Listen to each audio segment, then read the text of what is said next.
अंत्योदय गृह योजना रे आसिला वर्क ऑर्डर। आपण माने अंत्योदय गृह योजना अधीन रे घरटीए पाइबे कि नहीं तार वर्क ऑर्डर टी आपण किपरि डाउनलोड करिवे एवं केते टंका को दिन मिलिबो ताहा आपण किपरि चेक करि परिबे संपूर्ण डिटेल्स आज आपण माने वीडियो माध्यम रे देखिया पई पाइबे। तेणु बिना टाइम वेस्ट करी चलंतु स्टार्ट करिबा आज रे वीडियो।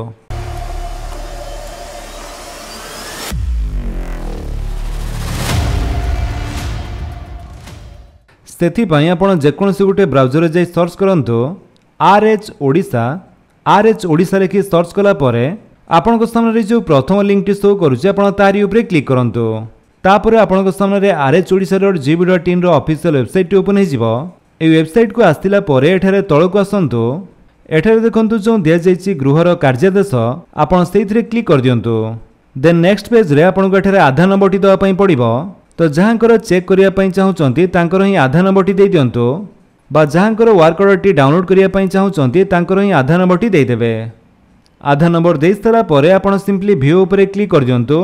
जेमिति आपण व्यू उपरे क्लिक करिवे जदि तांको अंत्योदय गृह योजना अधीन रे कोनोसी घर मिली नाही बा तांकर वर्क ऑर्डर टी आसी नथिबो ताले आपनको एमिति शो करिवो। ए आधार नंबर रे कोनोसी भी हिताधिकारी को कार्यादेश दिया जाई नाही बा आपणकर वर्क ऑर्डर टी आसी नाही। तो ठीक आपणकर आधार नंबर टी दे चेक करिवे। तो आमे चलंतु आउ जनकर आधार नंबर दे चेक करिबा। सेति तांकर आधार नंबर टी आमे एठारे टाइप कर दउचे। तापरे व्यू उपरे क्लिक करंतु। जेमिति आपण आधार नंबर दे व्यू उपरे क्लिक करूचंती आपनको एमिति अंत्योदय गृह योजनार कार्यादेश टी शो करिवो। एठारे डाउनलोड उपरे क्लिक करी आपणकर ए वर्क ऑर्डर टी को डाउनलोड करि नियंतु।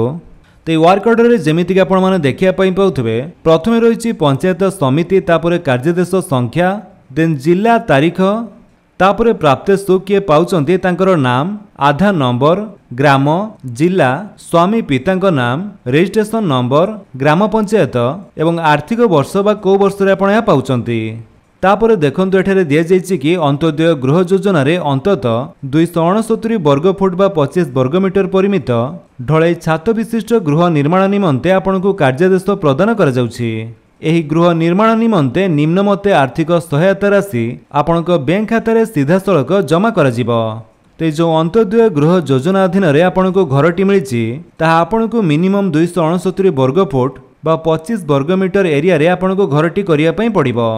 तो घर तैयारी पई आपणको केमिति टंकाटी प्रदान करा जिवो ताहा मध्ये एही वर्क ऑर्डर दिया जायछि।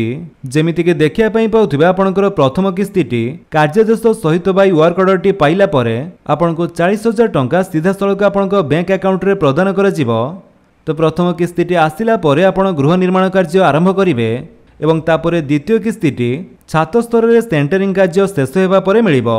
ताहा मध्ये 65,000 टंका आपण द्वितीय किस्ती रे पाई जिवे एवं जो तृतीय किस्तीटी रहिला सेटा आपणकर गृह निर्माण शेष सहित शौचालय निर्माण कांथरे लगथिबा फलक स्थापन करी हिताधिकारी गृह रे रहिबा आरंभ करिबा परे तापरे जे आपणको ए तृतीय किस्ती 25,000 टंका मिलिबो। तो टोटल आपणको 1,20,000 टंका प्रदान करा जिवो।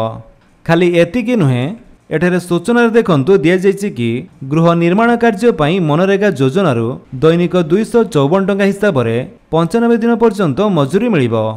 सेमिति कार्यादेश पाइबार 4 मास मध्य गृह निर्माण कार्य शेष कले राज्य सरकार तरफ 20,000 टंकार प्रोत्साहन राशि मध्य मिलिबो।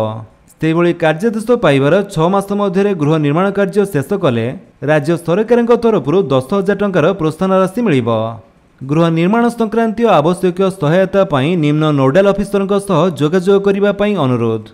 तो जेमिति आपण माने जानिया पई पाइले 1,20,000 व्यतीत जदि आपण 4 मास भितर घरटी कंप्लीट कर देउचंती ताहाले आपनको 20,000 टंका एक्स्ट्रा बोनस भाबरे मिलिबो। आ जदि 6 मास भितर कंप्लीट करूचंती ताहाले आपण बोनस हिसाब रे 10,000 टंका पाइबे। एहा छडा देखंतु कार्यादेश प्राप्तिर 1 वर्ष मध्य गृह निर्माण कार्य शेष करिबा आवश्यक। धार्य समय सीमा मध्य गृह निर्माण कार्य संपूर्ण न हेले दिया जाइथिबा कार्यादेश रद्द करा जिवो एवं प्रदान करा जाइथिबा अर्थ राशि आदाय निमंते आईन अनुसार कार्यानुष्ठान ग्रहण करा जिवो। माने जदि आपणकर ए कार्यादेश सहित टंका पाइला परे 1 वर्ष भितर आपण घरटी कंप्लीट करूनांती ताले आपणकर से वर्क ऑर्डर टी रिजेक्ट कर दिया जिवो एवं ता सहित आपण जेते टंका पाइथिबे से टंका आपणको फेरे पई पड़िबो नहले आईन अनुसार कार्यानुष्ठान ग्रहण करा जाई पारे। तो एमिति प्रोसेस रे आपण अति सहज रे घरे बसी ऑनलाइन माध्यम रे अंत्योदय गृह योजनार वर्क ऑर्डर टी डाउनलोड करी चेक करि परिबे। जदि आपन वीडियो भल लगी तेल आप वीडियो को लाइक कर दिंतु आपन सांग भितर शेयर कर जनातु आ जदि आप चैनल नुआ चैनल को सब्सक्राइब कर बेल आइकन दबाई ऑल नोटिफिकेशन कर दिंतु ताकि जिते वीडियो अपलोड करेंगे आप देखिपारे। Thank you for watching.